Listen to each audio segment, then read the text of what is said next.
আসসালামু আলাইকুম। আমরা এখন আলোচনা করব পোলারগ্রাফিক চূড়া বা পোলারগ্রাফিক ম্যাক্সিমাম সম্পর্কে। ঠিক আছে।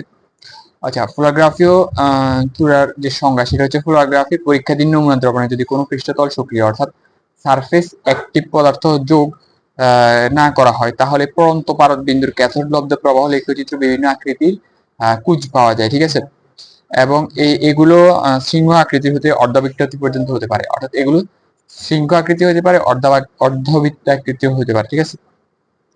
তো এখানে পোলারগ্রাফিক তরঙ্গের ক্ষেত্রে এই পোলারগ্রাফিক যে অপ্রত্যাশিত কুঁজ দেখা যায়, ঠিক আছে, তাকে পোলারগ্রাফিক চূড়া বলা হয়। আচ্ছা, আমরা আবার ডেফিনেশনটা বলতেছি, সেটা হচ্ছে পোলারগ্রাফিক চূড়া, ঠিক আছে, বা পোলারগ্রাফিক ম্যাক্সিমাম।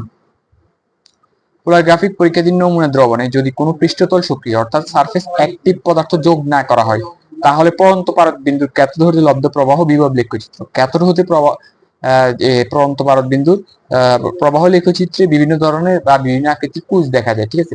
কোনো কোনো ক্ষেত্রে একটু উঁচু, আবার কোনো কোনো ক্ষেত্রে একটু সাইডে, মানে একটু ভিন্ন। ঠিক আছে।